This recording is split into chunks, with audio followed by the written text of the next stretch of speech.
कस्बे के बीचों बीच मनोहर लाल नाम का एक अमीर व्यापारी रहता था।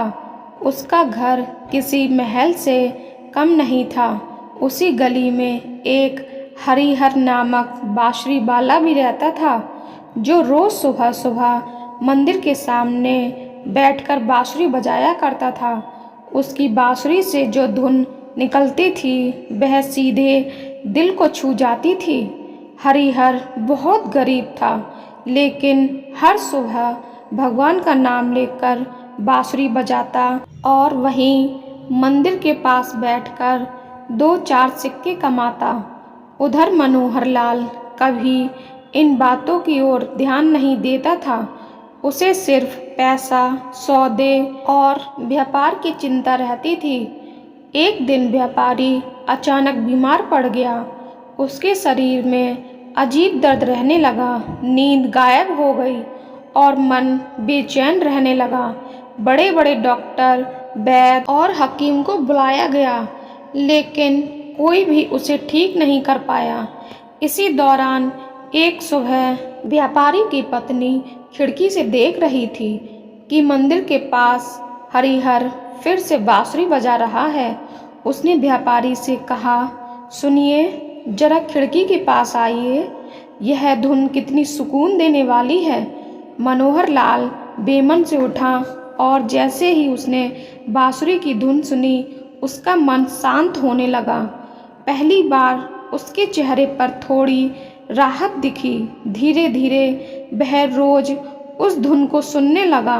बांसुरी की मधुरता ने जैसे उसके भीतर छुपी सारी अशांति को धो डाला हो।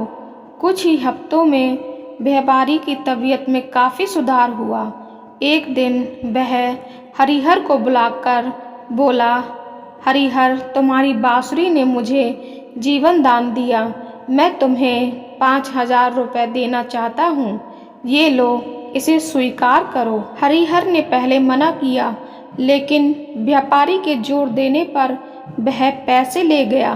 लेकिन उस रात हरिहर को बिल्कुल नींद नहीं आई। वह सोचता रहा, इतने पैसे का क्या करूं, कहाँ छुपाऊं, कहीं कोई चुरा ना ले।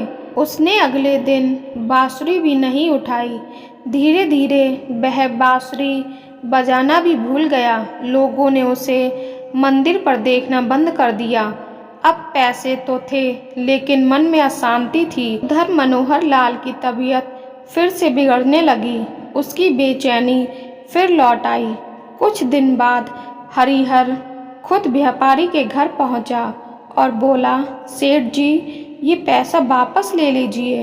इन पैसों ने मेरी साधना, मेरी भक्ति और मेरे चैन को छीन लिया है।